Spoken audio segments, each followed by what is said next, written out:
हन्ताणं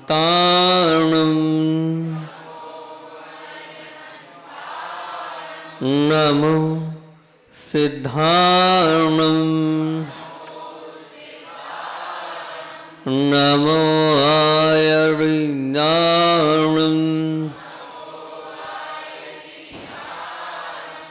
नमो वज्रायाणं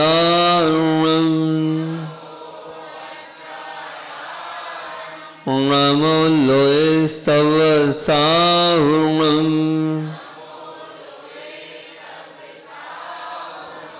नमो अरिहन्ताणं नमो सिद्धाणं नमो आयर्याणं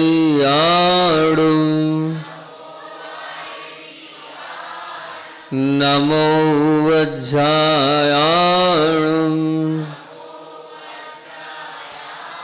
नमो लोये सवसाहुणं नमो अरुहन्ताणं नमो सिद्धाणं नमो आयर्याणं नमो वज्रायाणं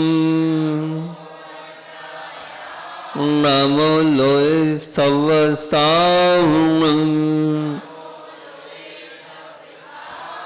बोलिए देवादिदेव 1008 मूलनायक श्री पांचनाथ भगवान की जय। परोपकारी आचार्य भगवंत विद्यासागर जी महामुनिराज की जय।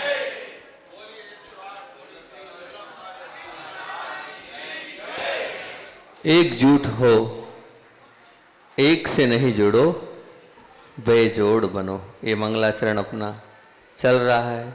इसी में कल अपन ने बात करी थी, एक छोटी सी कहानी आपके सामने रखी थी, जो एक बालक की थी और एक पिता की थी। उसमें हमने बोला था विशेष, जेब खाली हो, जेब खाली हो फिर भी मना करते नहीं देखा, मैंने पापा से अमीर इंसान नहीं देखा। एक बात बोली थी। दूसरी बात ये बात बोली थी कि बाप पिता की आंखों में दो बार आंसू आते, एक बार जब लड़की घर छोड़ के जाती है तब, और दूसरी बार जब लड़का मोड़ लेता है तब। कल की तीसरी बात अपन प्रमुख बात ये थी, क्या थी, जहां कर्तव्य के बदले हक और अधिकार की भाषा घर में बोली जाने लगेगी, वहां परिवार में शांति और प्रसन्नता छिन्न भिन्न होकर रहेगी। कर्तव्य के बदले अधिकार की भाषा और हक की भाषा जिस घर में बोली जाएगी, इसलिए उस अधिकार को और इस हक को बंद कर दो, नहीं तो आपकी शांति और प्रसन्नता समाप्त हो जाएगी।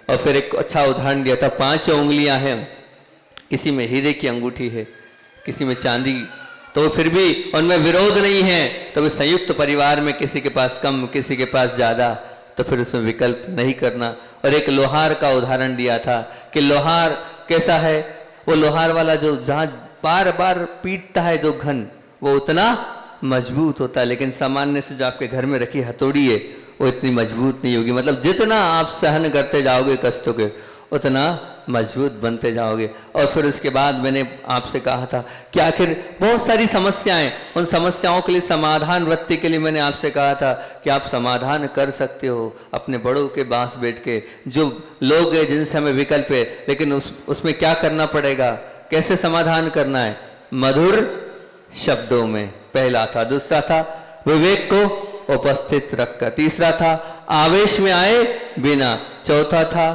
क्या, चौथा क्या था बताओ? बहुत बढ़िया, कौन बता रहा है? बहुत अच्छी बात है, आक्षेप किए बिना। और पांचवा था प्रसन्नता से।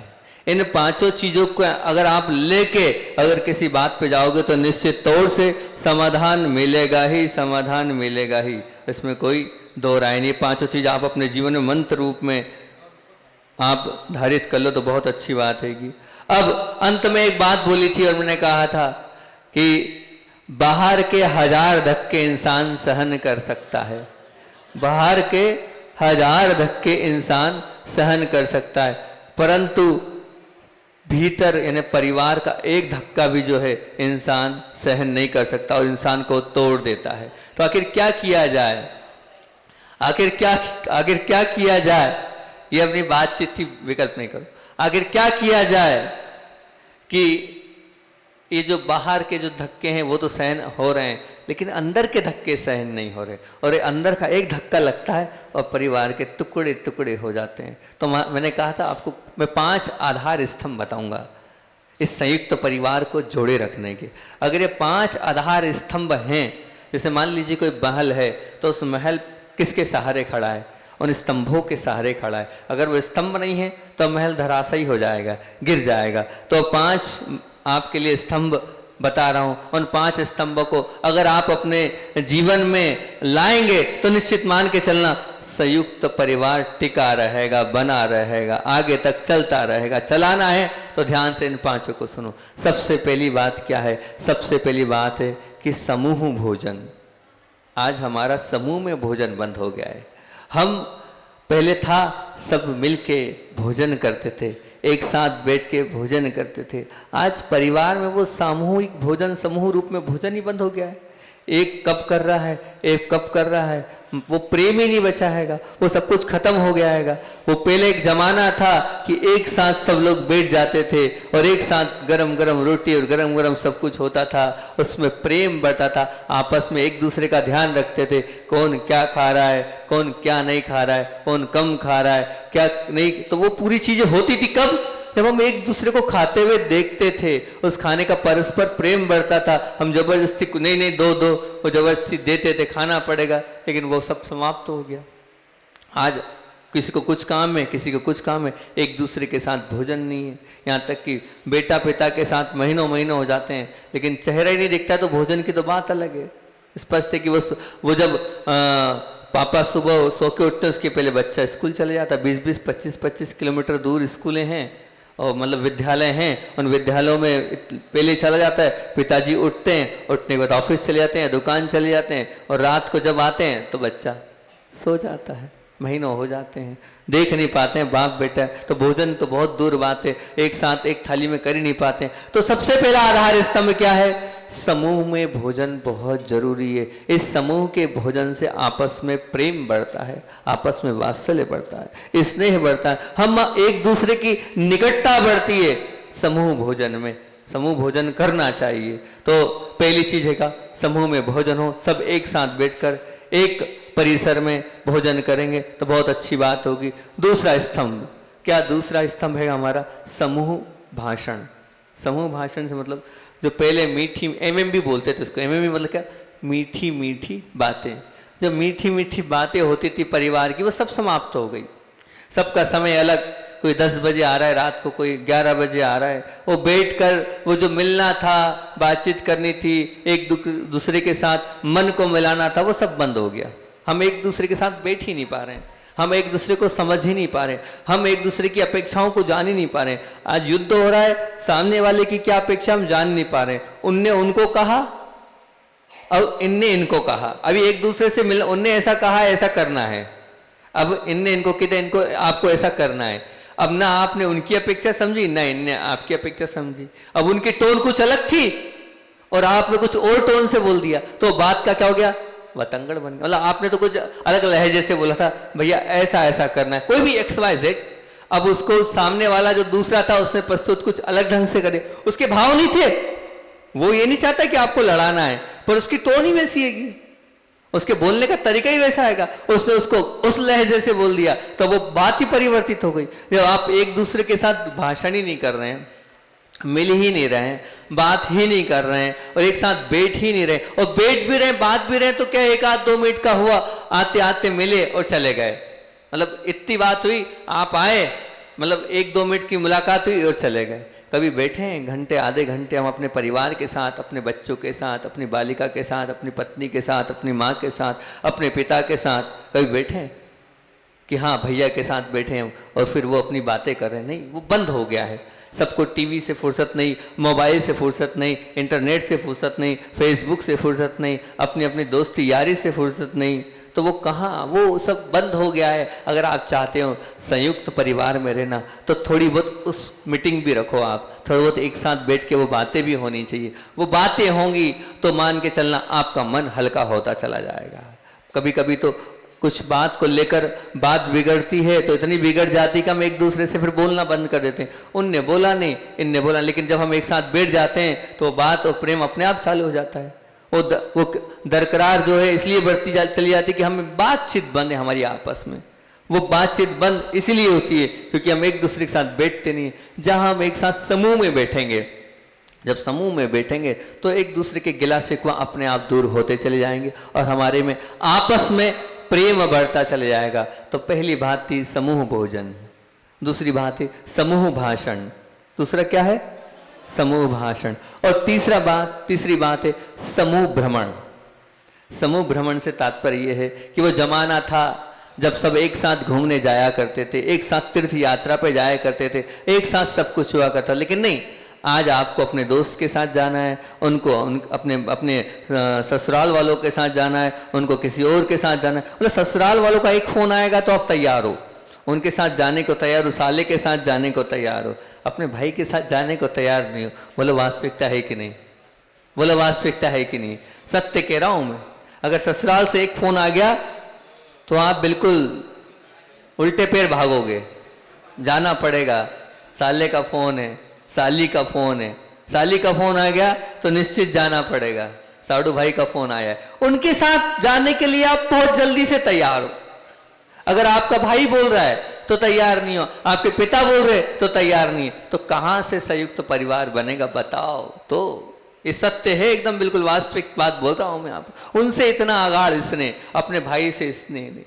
ये तो हो रहा है आज दरार का कारण, टुकड़ों का कारण यही हो रहा है कि हम एक साथ नहीं हो। पहले एक साथ परिवार से जाते थे तीर्थ यात्रा करने, घर में ताला तक लगा देते थे कि हो जाए बंद, लेकिन हम एक साथ शिखर जी की वंदना के लिए चलते हैं, एक साथ आचार्य भगवान के दर्शन के लिए चलते हैं, एक साथ हम चलते हैं और गुरुदेव का पड़गान करेंगे, चौका लगाएंगे, लेकिन सब बंद होता जा रहा है। वो सामूहिक सब बंद होता चला जा रहा है। क्या करें? अभी एक परिवार आया दर्शन करने के लिए, तो दर्शन करते करते वो महिला रोने लगी। तो हमने पूछा, हमने क्यों रो रहे हो? बोले महाराज जी बहुत दिनों से इच्छा थी कि आप लोगों के दर्शन करना है, संघ के दर्शन करना है, गुरु जी के दर्शन करना है। तो मैंने हो तो गए, विकल्प क्यों कर रहे हो? बोले लेकिन हुए पूरे एक साल में, बोले हुए पूरे 1 वर्ष हो गए, सब है हमारे घर में, क्या कमी है? नौकर चाकर गाड़ी घोड़े किसी बात की कोई कमी नहीं, खूब भगवान ने पैसे दिया है, सब कुछ हैगा, लेकिन आप लोगों के दर्शन करने के भाव नहीं कर पाए। तो मैंने कहा जब सब था तो आ जाते, किसने मना किया तुमसे? बोले गाड़ी है, घोड़ा है, नौकर है, तो बस ड्राइवर को बोला आ जाते। बोले वही तो नहीं आना था मेरे को, अगर वो आना होता तो क्या बात थी। मेरी भाव ये थे कि पूरे परिवार को लेके आपके दर्शन करने आना है। छोटी बहू है, लेकिन वो क्या बोल रही है? मेरे भाव थे, मेरी जिद थी कि चाहे जितना सीजन हो, चाहे जितना व्यापार हो, व्यापार खत्म कर लो, लेकिन हम सब एक साथ ही चलेंगे। बोले मेरी जिद एक साथ चलने की थी, तो फिर एक साथ चलने के लिए अब इनके पास समय नहीं, तो बड़े भैया के पास समय नहीं। मैं ये चाहती थी कि हम सब सामूहिक रहते थे, दोनों भाई। बोले हम दोनों भैया लोग एक साथ आए, दोनों एक साथ आए, पूरे बच्चे एक साथ आए तो उसका आनंद अलग होता है। इसलिए मैं इतने दिन नहीं आ पाई, लेकिन अब एक साथ आई हूँ तो एक साथ आने का आनंद अलग है। तो इसलिए वो खुशी के आंसू हैं कि हम अपनी उस भावना को, हमें जो हमने सोची थी वो पूरी, इसलिए वो रोना आ रहा है कि हम सब एक साथ आ गए। ऐसे भाव होना चाहिए, वो जिद पर आ जाना चाहिए कि नहीं, हम पूरा परिवार एक साथ जाएंगे और एक साथ गुरु जी के दर्शन करेंगे और एक साथ तीर्थ यात्रा करेंगे, एक साथ वंदना करेंगे, उससे सामूहिक पुण्य बनेगा। लेकिन ऐसी कोई बहू है जैसी वो अच्छी बहू थी कि उसकी आंख से आंसू थे और जिद पर बैठी थी कि एक साथ जाएंगे, मतलब एक साथ जाएंगे। वो बोलती कमा तो लिया, कितना कमाओगे? अरे जिस चीज हमारे लिए कमा रहे हो ना, हमारी इच्छा है, हमें यात्रा करना है, हमें एक साथ जाना है, बंद करो दुकान, 4 दिन बंद होगी, नहीं होगी तो दूसरे संभालेंगे, लेकिन अपने को तो चलना है या नहीं चलना है। उस छोटी बहू की जिद थी और उसकी जिद पर फिर सब एक साथ आए। ऐसी जिद कोई करो ना। साड़ी की जिद तो आप कर रहे हो, गहने की जिद आप कर रहे हो, ससुराल मतलब मायके वालों के साथ जाने की जिद कर रहे हो। कभी किसी बहू ने ये जिद करी है कि नहीं पापा मम्मी को लेके चलना है, अपने सास ससुर को लेके चलना है, बड़े भैया भाभी के साथ चलना है? किसी ने ऐसी जिद करी? ऐसी जिद करना, ये जिद आपको एक बनाएगी, आपका प्रेम बढ़ाएगी, आपको एक साथ जोड़ेगी। कौन ऐसी बहू है इस बाजना में, एक आध बहू है जिसने ऐसी जिद करी हो कि नहीं सब एक साथ तीर्थ यात्रा पे चलेंगे, आचार्य श्री की वंदना के लिए चलेंगे? है कोई? कोई नहीं है। बिरले जीव होते हैं कि ऐसी जिद करने वाले होते हैं जो इस प्रकार से सोचते हैं। तो अगर ऐसा आपका प्रेम, ऐसा आपका वात्सल्य अगर रहा तो ये मान के चलना कि आप निश्चित तौर से आप अपने परिवार को नहीं तोड़ पाओगे। इसलिए सामूहिक जो भ्रमण है, समूह में जो भ्रमण है, वो आपस के प्रेम को, स्नेह को बांधने वाला होता है, बढ़ाने वाला होता है। तो आप ये भी ध्यान रखना कि हमें क्या करना है, समूह में भ्रमण करना है। समूह में भी किसमें? अपनी समाज की महिला मंडल के साथ नहीं, युवा मंडल के साथ नहीं, ध्यान रखना, अपनी ससुराल वालों के साथ, मतलब मायके वालों के साथ नहीं, अपनी ससुराल वालों के साथ। उसको मैं उसकी बात कर रहा हूं, उस समूह के भ्रमण की बात करो, वो समूह का भ्रमण आपको करना है। फिर चौथी बात है समूह भजन। चौथी बात क्या है? समूह भजन। समूह भजन से मतलब है समूह में भक्ति होना चाहिए। समूह में आजकल जो भक्ति वो बंद हो गई, सबको अपना अपना पड़ा, अपने अपने अनुसार सब लोग अपनी भजन कर रहे हैं, भक्ति कर रहे हैं, पूजन कर रहे हैं, अर्चना कर रहे हैं। नहीं, हम तो कहते हैं कि सास और बहू को एक थाली में बैठकर भोजन भी करना चाहिए और भजन भी करना चाहिए। सास और बहू को एक थाली में बैठकर भोजन भी करना चाहिए और भजन भी करना चाहिए, तब हम मानेंगे कि यह असली बात है। एक साथ आप लोगों को भजन करना चाहिए, एक साथ आप लोगों को कैसे करना चाहिए, एक साथ पूजन करना चाहिए, पारिवारिक पूजन होना चाहिए। एक परिवार है, मैं उसको जानता हूँ, गुजरात का वो परिवार है। वो परिवार, ऐसा परिवार पहली बार देखा मैंने कि पति भी, पत्नी भी, दोनों बच्चे भी और सास ससुर भी एक साथ पूजन करते हैं। वो गंधोदक भी कौन, वो जब बालक मतलब यानी कि जो पुत्र लाके देता है तब पत्नी लगाती है। ये नियम है उनका कि आप अभिषेक करोगे और आप गंधोदक दोगे तो मैं गंधोदक लूंगी। ये नियम उनकी पत्नी का था कि ये देंगे, उसके बाद शांति धारा का गंधोदक कौन, तो बोले ये खुद अपने हाथ से मुझे लगाएं।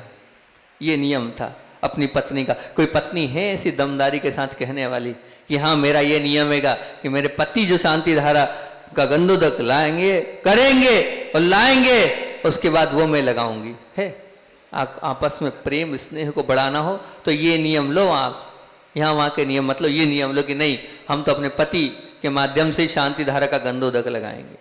वो पत्नी थी, पूरे परिवार को लेके चल रही थी और सब एक साथ सामूहिक पूजन कर रहे हैं। छोटे छोटे बच्चों को बिठाया, पूजन बड़े भक्ति भाव से, वो आचार्य श्री की पूजन जैसे आप लोग करते हो ना, ऐसे बड़े कुल अलग अलग गान से वो पूजन करते हैं। गुजरात की बात है, ब्रह्मचर्य अवस्था में गए थे, वहाँ देखा था हमने उस परिवार को, तो बड़ा अच्छा लगा। मैंने कहा बहुत अच्छी बात है, ये होता हैगा, सामूहिक पुण्य इकट्ठा हो रहा है और सामूहिक भजन भी हो रहा है, सामूहिक भक्ति भी हो रही है कोई ऐसा कि हाँ करता है? आजकल तो कोई सास बहू एक साथ एक थाली में भोजन भी नहीं और भजन भी नहीं, ना कोई पति पत्नी एक साथ कोई मिलता होगा, शर्म है। अरे मैं ये बोलता हूँ कि आप एक बात बताओ, मुझे एक समझ में नहीं आती, मंदिर में पूजन करने में सबके सामने शर्म है ना, और जब बाहर मार्केट में जाते हो खरीदी करने, बाहर मार्केट में पिक्चर देखने जाते हो, बाहर दूसरी जगह जाते हो, तब शर्म क्यों नहीं आती आपको? बाहर जब हिल स्टेशन में घूमने अपनी पत्नी को लेके जाते हो तब शर्म क्यों नहीं आती आपको? ये मंदिर में भगवान की पूजन करने में पत्नी के साथ शर्म, कौन से शास्त्र में लिखा है ये कि पत्नी के साथ यहाँ पर पूजन नहीं कर सकते? काहे की शर्म उसमें? कौन सी शर्म उसमें? ये गलत बात, गलत धारणा ये। अगर ऐसा है तो फिर कहीं मत ले जाओ। अगर ऐसा है पत्नी को भगवान के सामने हम खड़ा करके पूजन नहीं कर सकते तो फिर कहीं मत ले जाओ उसको, कहीं घूमने भी मत ले जाना उसको, कहीं होटल में भी मत ले जाना, कहीं पिक्चर भी मत ले जाना। जब वहां ले जा सकते हो तो भगवान के दरबार में आने में क्या दिक्कत है? वहां दुनिया नहीं देख रही है, यहाँ दुनिया देख रही है। वहां दुनिया नहीं देख रही क्या तुम पत्नी के साथ पिक्चर जा रहे हो? यहाँ पर बताओ अंतर क्यों? ऐसी सोच में अंतर क्यों? हमारी सोच ऐसी क्यों बन रही है? अलग क्यों बन रही है हमारी सोच? नहीं, बिल्कुल नहीं। हम कहते हैं सामूहिक पुण्य का आनंद ही अलग है। आप तो बिल्कुल आना चाहिए, पूजन करना चाहिए, भक्ति भाव से पति पत्नी एक साथ पूजन करे, बच्चों को लेकर करे, सास ससुर के साथ करे, बहुत अच्छी बात है। उससे आपका जो पुण्य है वो सामूहिक पुण्य जो बनता है वो गाढ़ा पुण्य बनता है। ये जो नेरो मानसिकता है आपकी अलग कर दो। कोई देखेगा तो क्या कहेगा? आया हमने नियम दिया, मैंने कहा जोड़े से आपको पूजन करना है। अरे महाराज जी कोई देखेगा तो क्या कहेगा? अरे कोई देखेगा तो क्या कहेगा? उसमें कौन सी बात है? गांव का माहौल है महाराज जी, ये ऐसा है। तो मैंने कहा गांव में क्या होता है, गांव में मना करते क्या? नहीं, बिल्कुल नहीं, ये छोड़ दो आप, ये खोटी और ओछी सोच है आपकी। क्या सोच है ये? खोटी और ओछी सोच है, बिल्कुल नहीं। अरे हम तो भगवान की भक्ति कर रहे हैं, अच्छे से करेंगे, ठाठ से करेंगे, बढ़िया सब कुछ समर्पित करते हुए करेंगे, उसमें क्या है? करें आप, बहुत अच्छे से करेंगे तो समूह में भजन, अगर आप समूह में पूजन, अगर आप समूह में भक्ति आप अगर करोगे तो बहुत अच्छी बात है कि इससे भी आपका भला होता चला जाएगा। और अंतिम क्या है? समूह में भगवान की वाणी का वाचन होना चाहिए। बहुत महत्वपूर्ण बिंदु है ये, बहुत महत्वपूर्ण बिंदु है। बहुत सारे इन सब बिंदुओं का सारे समूह में क्या? भगवान की वाणी का वाचन होना चाहिए। अर्थात क्या? हर घर में स्वाध्याय की परंपरा होनी चाहिए, हर घर में स्वाध्याय हो। इस स्वाध्याय के माध्यम से क्या होगा? इस स्वाध्याय के माध्यम से हमारी जो नई पीढ़ी आज जैन धर्म को नहीं समझ पा रही है, क्या धर्म है हमें नहीं मालूम, हमारी नई पीढ़ी को क्या मालूम होगा? जब हम ही नहीं जानते कि किसका क्या अर्थ होता है तो नई पीढ़ी क्या जानेगी? तो हमें चाहिए कि हम घर में स्वाध्याय करें। स्वाध्याय करने से क्या होगा मैं आपको बताऊं। मैंने कुछ लोग मेरे पास आते हैं, मैं बार बार कहता हूं कि लोग आते हैं, महाराज जी आप बहुत जानते हैं, आप बहुत जानकार हैं, आपको ये आता है, आपको वो आता है। महाराज जी हमारे घर में जो है वो थोड़ी शांति नहीं है, अशांति है और ऐसा वास्तु खराब है, कुछ तो महाराज जी आशीर्वाद दो। तो मैं उनसे कहता हूँ कि अब मेरी बात मान लो आप, और अगर मेरी बात मान के आपने अगर कर लिया तो गुरु की वाणी को आपने मान लिया तो तुम्हारे घर में शांति का दीपक जलने लग जाएगा। पर वो शांति के दीपक को जलाने के लिए आपको क्या करना पड़ेगा? मैंने कहा उसके लिए आपको दीपक में घी डालते रहना पड़ेगा। बोले कौन सा घी? तो मैंने कहा वो घी बता रहा हूँ कैसे घी को डालना है। रोज आपको प्रतिदिन आपको कुछ नहीं करना है, रोज प्रतिदिन जिनवाणी माँ को अपने घर में विराजमान करना, क्योंकि हमारे 3 चीज पूजनी है। 3 कौन कौन सी? देव, शास्त्र और गुरु। 3 ही पूज है ना हमारे यहाँ, देव शास्त्र गुरु। फोटो पूजनी है, देव शास्त्र गुरु। अब देव तो घर में जाएंगे नहीं, गुरु आपके घर में बैठेंगे नहीं, तो अब शास्त्र जिनवाणी माँ को विराजमान करना, और विराजमान करने के बाद एक बढ़िया गाय के घी का दीपक लगाना। मना नहीं है कि नहीं लगा सकते आप, गाय के घी का दीपक लगाना और भक्ति भाव से भक्तामर का पाठ करना। और भक्तामर का पाठ करना, उस भक्तामर के पाठ के बाद फिर सामूहिक स्वाध्याय करना। मैं कह रहा हूँ कि जिनवाणी माँ का वहाँ वाचन होगा, केवली भगवान की वाणी का वाचन होगा। जितने आपके नकारात्मकता सब घर से दूर हो जाएगी, जितने आपके वास्तु दोष से सब समाप्त हो जाएंगे, क्योंकि आपने क्या किया वहाँ? क्या जिनेंद्र भगवान की वाणी का वाचन किया और सामूहिक आप वहां पर भक्ति कर रहे हो। और सामूहिक भक्ति से सामूहिक पुण्य इकट्ठा होगा एक साथ। बिल्कुल इतनी बजे, जैसे वो मुसलमान होता है ना, नमाज का पक्का होता है, कहीं भी हो दुनिया के किसी कोने में, 9 बजे यानी 9 बजे रात को, जैसे आपका समय 9 बजे का, बस 9 बजे आप आ जाओ, मोबाइल बंद, सब बंद, घर के रिश्तेदार आने, आप भैया 9 से 9:30, 9 से 9:15, जितनी देर आपको लगता है उतनी देर सब काम बंद। हम इस मामले में पंचुअल हैं। हम क्या कर रहे हैं? हम जिनवाणी माँ का स्वाध्याय कर रहे हैं और भगवान की भक्ति कर रहे हैं। आप करो, देखो उससे कैसा पुण्य बनेगा। मैंने बहुत सारे लोगों को ये नियम दिया और बहुत सारे लोगों ने ये किया। तो कुछ लोगों ने तो ये बताया कि कुछ चीज़ें तो ऐसी हो गई कि जो हम सोच भी नहीं सकते थे, ऐसा काम हो गया। मैंने कहा क्या हुआ? तो वो आपके सामने शेयर कर रहा हूँ। एक परिवार आया, बोले महाराज जी एक बात हम आपको बताएं कि हम छोटे हैं, बिल्कुल छोटे हो, पर घर के बड़े सदस्य कभी कभी गलती करते हैं। हाँ, अब वो जो बड़े सदस्य गलती करते हैं तो अगर हमने कुछ बोल दिया उनको तो झगड़ा होगा। अब बड़ों की गलती छोटे बताएं तो जायज़ है क्या? वो तो नाजायज़ है। अब क्या करना है? बोले अब शास्त्र में वाचन होता है, वाचन होता है तो होता ये कि कहीं ना कहीं वो चीज़ निकल आती है, तो कहीं ना कहीं चीज़ निकल आती है तो फिर उस पर अपन ज़्यादा दबाव दे देते हैं। देखो ऐसा ऐसा करना गलत है, ऐसा इनडायरेक्ट बोल देते हैं। अब भैया जो बड़े हैं और समझदार हैं वो समझ भी जाते हैं, वो स्वयं स्वीकार, मेरे अंदर ये गलती है, मुझे ये सुधारना चाहिए। बोले बहुत सारी चीज़ें बिना झगड़े के वहाँ नहीं पड़ जाती है। बोले माँ जिनवाणी में वो चीज़ जो गलत है वो तो धीरे से कहीं ना कहीं से आ ही जाएगा। बस बोले आता है तो बस अपने आप उस पर डिस्कस होती है, तो डिस्कस होती है तो हम कहते हैं हमारे में थोड़ा है, हम कहते हैं हमारे में थोड़ा है, तो वो कह देते हमारे में तो बहुत कुछ है, अपने आप छोड़ देता है सामने वाला। बोले एक ये बहुत बड़ी चीज़ हो गई। दूसरी बात ये कि उस समय हम क्या करते थे? उस समय या तो हम टीवी देखते सब बैठ के, तो टीवी में ऐसे वैसे सब दृश्य देखते थे, हमारे सब जो अंदर के परिणाम वो भी खराब हो रहे थे। और वो बच्चों के साथ देखना, बोले वो आधा घंटा ही पौन घंटा रहता है, 1 घंटे ही रहता है हम सबको बैठने का, तो बस बोले टीवी बंद हो गई हमारी उस समय की। एक बहुत अच्छा वो काम हो गया। वो दूसरी बात, या तो मोबाइल पे लगे रहते थे हम, तो मोबाइल व्हाट्सएप सब खत्म हो गया। वो आधा पौन घंटा हम एक दूसरे को देख लेते हैं, एक दूसरे से बात हो जाती है और एक दूसरे से प्रेम संभाषण हो जाता है, और तो और बहुत सारी चीजें वो भी वहाँ क्लियर हो जाती है, स्पष्ट हो जाती है। तो बोले वो सामूहिक जो स्वाध्याय है, हमारा समूह में जो स्वाध्याय हो रहा है, उससे बहुत सारे फायदे हुए, बहुत सारी मन की भ्रांतियां दूर होती चली गई और अपने आप में एक प्रेम और वात्सल्य का वातावरण बनता जा रहा है दिन पे दिन। मैंने कहा बिल्कुल बनेगा, ध्यान रखना, बनता ही चला जाएगा। और सबसे बड़ी बात तो ये कि अभी तक हमें यही नहीं मालूम था कि हमारा जैन धर्म कितना महान है। कहते तो आए हम जैनी है, लेकिन हमें अपना जैन धर्म ही नहीं मालूम। अब धीरे धीरे अब स्वाध्याय सामूहिक किया तो बच्चों के ऐसे ऐसे प्रश्न होते हैं महाराज जी कि जवाब देना मुश्किल। अब उसके लिए हम अपना चिंतन करते हैं कि इसका जवाब ढूंढें हम। बच्चों ने ये प्रश्न किया है और बच्चों का खुद का भी डेवलप हो रहा है कि अब ये वो प्रश्न कर रहे हैं, उनको सब सुनने के बाद तो बच्चों का खुद का भी बढ़ रहा है। अब वो जब हम पढ़ते हैं तो हम गलती करते हैं तो हम भी सचेत होते हैं और बच्चे भी कहते हैं देखो स्वाध्याय में आया था, ऐसा आया था, हमें नहीं करना है।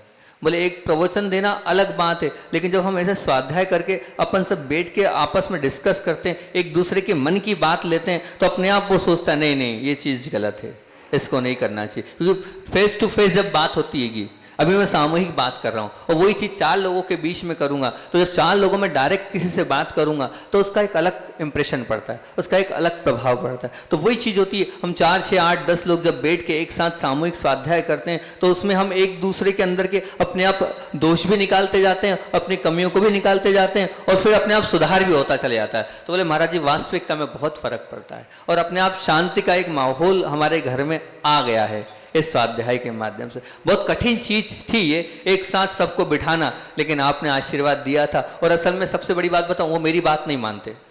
आए थे मेरे लिए पास इसलिए कि मेरे घर में ये तकलीफ है, मेरे घर में वो कष्ट है, मेरे घर में ये है। मैंने कहा ये कर लो, हो जाएगा ठीक। उनने इस डर के मारे कि अब ठीक करना है, यूँ तो मेरी बात नहीं मानेंगे वो। जब तक आपको कोई कष्ट होगा नहीं, तकलीफ होगी नहीं, तब तक आप मेरे पास आओगे नहीं और तरीका पूछोगे नहीं, मैं तरीका बताऊंगा नहीं। अब वो तरीका मैंने कहा ये कर लो आप, 6 महीने के अंदर आपको इस शांति का अनुभव मिल जाएगा, इस चीज़ की प्राप्ति हो जाएगी, लिख के रख लो, साधु के वचन है। बस उन्होंने और मेरा कुछ नहीं उसमें, स्पष्ट बता दो, तुमने पुण्य इकट्ठा किया, उस पुण्य के माध्यम से अपने आप होता चला गया, सब होता चला गया। मैं आपसे पूछता हूँ, मान लीजिए कोई एक टेबल हैगी, हमेशा इसका उदाहरण देता हूँ, वो टेबल रखिएगी। अब उस टेबल को उठाना है तो हमें 5 उंगलियों से उठाना पड़ेगा, हाथ लगाना पड़ेगा, जब जाके कहीं वो टेबल उठेगी। और अगर 10 लोग अपने एक उंगली लगाएंगे तो टेबल उठेगी कि नहीं? ईजिली उठ जाएगी। अगर 10 लोग उस छोटी सी टेबल को उठाना है, 10 लोगों की एक उंगली लग जाएगी, वो टेबल आराम से उठ जाएगी। उठेगी कि नहीं? ईजिली उठ जाएगी। और नहीं तो आपको दोनों हाथ लगाना पड़ेगा। अगर एक व्यक्ति उठाएगा तो 2 हाथ लगेंगे, और अगर 10 लोग एक उंगली में उस भारी टेबल को उठा लोगे तो एक बात ध्यान रखना, आप बहुत बड़ा काम भी थोड़ी सी मेहनत में कर लोगे। जब आप सामूहिक रूप से समूह रूप में जुड़ जाओगे तो बहुत अच्छा हो जाएगा। एक शावक की घटना आपको बताता हूँ। समय कितना हो गया है भाई? अब समय बता दो। तो एक शावक की घटना आपके सामने रख रहा हूँ, बहुत अच्छी घटना है। अच्छा, श्री का संस्मरण फिर कल ले लेंगे अपन। एक बहुत अच्छी घटना आपको सुना रहा हूँ। एक बालक मेरे पास आया, सत्य घटना है। एक बालक मेरे पास आया, डोंगरगढ़ की बात है, और मैं लगभग उस वक्त मौन ही रहता था, प्राय बैठा हुआ था। तो अब मैं बात कर नहीं रहा था, रोज आता था चला जाता था, रोज आता था चला जाता था। एक दिन मैंने उस बालक से पूछ लिया इशारे में, भाई क्या बात है, क्यों आते हो तुम मेरे पास? यहाँ बैठे रहते हो, मैं तुमसे बात नहीं करता हूँ, तुम चले जाते हो। अगर किसी ने देखा होगा तो वहाँ बैठते हैं। तो अब वो उस बालक ने मुझसे इतने कहा, महाराज जी मैं बहुत परेशान हूँ। मैंने कहा क्या परेशानी है तुम्हें? बोले मेरे पिताजी ड्रिंक करते हैं, और ड्रिंक करने के साथ साथ जो है वो मारा कुटी भी करते हैं, और बहुत स्थिति परिवार की खराब है, हम लोग बहुत गरीब हैं, हम ठेला चलाते हैं। क्या चलाते हैं? ठेला चलाते, उस पर कपड़े बेचते हैं। अब जो कुछ आता है वो पिताजी दारू में उड़ा देते हैं। अब सबने समझा लिया, पूज्य धवल सागर जी ने भी बहुत मेहनत कर ली, आनंद सागर जी ने मेहनत कर ली, पिताजी मानने को तैयार नहीं है।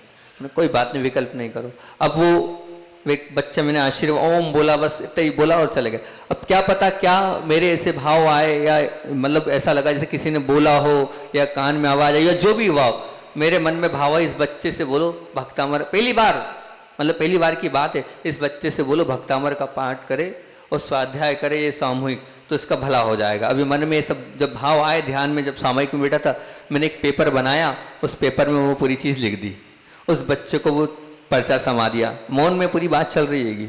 उस बच्चे ने वो पर्चा पढ़ा, रोता रहा, बोले ठीक है महाराज जी, बहुत अच्छी बात है कि अब वो बालक जो है उसने उसी दिन घर गया, गाय के घी का दीपक, पूरी विधि लिख दी, ऐसे ऐसे करना, जिनवाणी माँ रखना और सबको बिठाना, भक्तामर का पाठ करना और सैनिक चारित्र ग्रंथ भी लिख दिया, इसको पढ़ना।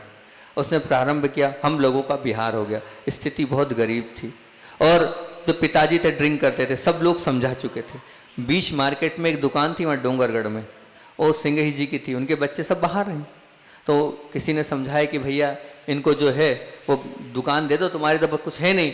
बोले नहीं, ऐसे दारू पीने वालों को हम कैसे दुकान दे, नहीं दे सकते। हुआ ये, क्या पता कौन सा प्रकरण उस ग्रंथ में आया होगा, पिताजी लेटे लेटे सुन रहे होंगे, एकदम उनका वो हुआ और सुबह बच्चे के धोती दुपट्टे पहन के मंदिर में पहुंच गए। अब मंदिर में पहुंचने के बाद समाज के ठेकेदारों ने हाथ पकड़ लिए, आप ऊपर नहीं चढ़ सकते, जब तक आप दारू पीते हो तब तक आप भगवान का चरण नहीं छू सकते। तो बोले मैं नहीं पीऊंगा, हम कैसे माने। फिर एक दो समझदार थे, उन्होंने कहा, बोले भैया वो कह रहा है तो उसकी बात मान लो, भाई सुधरने का मौका तो दो उसको, अब पिएगा तो अपन नहीं चढ़ने देंगे, वो बोल रहा है। अभिषेक की, अभिषेक के बाद अपने आप को जुड़ गया, जुड़ने के बाद वो मतलब शांति धारा से अभिषेक से जुड़ा, पूजन से जुड़ा, शाम को स्वाध्याय में बैठने लगा। अब धीरे से जिस व्यक्ति ने दुकान के लिए मना किया था, धवल सागर जी लगे थे, दुकान के लिए मना किया था, उनको लगा ये तो भैया परिवार ही सुधर गया। उस बालक को बुलाते हैं और बालक से बोलते हैं भैया क्षमा करना, ये दुकान लो और पैसे लो, मेन मार्केट की दुकान, ये दुकान लो, पैसे लो और जाओ अच्छे से दुकान खोलो। व्यवस्थित उसको दुकान खुलवा दी। अभी ठेले पे दुकान लगाता था वो, अब काय पे आ गया वो, अब दुकान पे आ गया। वेल फर्नीचर सब कुछ, एक नौकर भी रख लिया। अब पहले 1000, 2000, 1500 रुपये की सेलिंग होती है, ठेले पे कितनी होगी, अब 10, 15, 20 हज़ार की होने लगी। अगली बार योग संयोग की बात है, अगले चतुर्मास के लिए फिर चले गए हम डोंगरगढ़। अब जब गए तो जाते ही हमने उससे सिर्फ इशारे में पूछा, क्यों भाई? बोले महाराज जी आपके आशीर्वाद से सब कुछ ठीक चल रहा है, अभी मैं किराए के मकान में था, अब मैं मकान लेने जा रहा हूँ। मकान लेने जा रहा हूँ? बोले हाँ महाराज जी, वो एक दुकान भी हो गई हैगी और बाजू में एक मकान मिल गया है। वो सज्जन जिनका मकान है उनकी भावना है, वो सिर्फ मुझे ही देना चाहते हैं। वो बाहर रह रहे हैं बम्बई में, वो पूरा मकान मेरे को, मकान तो बहुत महंगा है पर वो इतने प्रसन्न है हमसे। बोले बेटा तुमने पूरे घर को बहुत संभाला है, और वो है तो अजैन, जैन नहीं होने के बावजूद भी मेरे लिए बहुत समर्पित है। क्या पता क्यों उनके ऐसे भाव हो रहे हैं। वो इतना बड़ा मकान आधी कीमत में दे रहे हैं, और आधी कीमत में भी सिर्फ मैं 5 लाख दे रहा हूँ, बाकी किस्त में लेंगे वो पैसा। तो आशीर्वाद दो, आज रजिस्ट्री है। देखो उस भक्तामर के पाठ से, उस स्वाध्याय से उसको दुकान भी मिल गई, मकान भी मिल गई, सब कुछ उसका भला हो गया। सिर्फ एक जरा सी भक्ति भाव से उसने स्वाध्याय किया था, माँ जिनवाणी का वाचन किया था, श्रद्धा के साथ किया था, आस्था के साथ किया था कि गुरु जी ने कहा है तो मुझे करना है, करोगे तो पाओगे, श्रद्धा के साथ करोगे तो निश्चित आपको मिलेगा। इस समूह में स्वाध्याय का फल है। तो 5 चीजें हैं, 5 चीजों को फिर से अपन रिपीट करते हैं। पहला है समूह क्या करना है, समूह भोजन करो। दूसरा है समूह भाषण करो। तीसरा है समूह भ्रमण करो। फिर चौथा है समूह भजन करो। फिर 5वां है समूह में क्या करना है, भगवान की वाणी का वाचन करना है। इससे आपका क्षयोपशम बढ़ेगा, आपका ज्ञान आवरणी कर्म का क्षयोपशम भी बढ़ेगा और आपका कल्याण होता चले जाएगा। आप ऊपर जब उठोगे, जब आपके पास ज्ञान होगा। ध्यान रखना, बाजार में तेजी आएगी तो तुम्हारी सदगति निश्चित नहीं होगी। फिर से बोलो, बाजार में तेजी आएगी तो तुम्हारी सदगति निश्चित नहीं होगी, लेकिन सद्गुणों में तेजी आएगी तो तुम्हारी दुर्गति हमेशा के लिए स्थगित हो जाएगी। लेकिन सद्गुणों में तेजी आएगी तो तुम्हारी दुर्गति हमेशा के लिए स्थगित हो जाएगी। और सद्गुणों में कब आएगी तेजी, जब आप माँ जिनवाणी से जुड़ोगे, तभी आपके सद्गुणों में वृद्धि आएगी। आपके सद्गुणों में वृद्धि आई, इसी भाव से आचार्य श्री का संस्मरण आज अपन रहने देते हैं। कल लेंगे। बोलिए आचार्य भगवान विद्यासागर जी महामुनि राज की जय।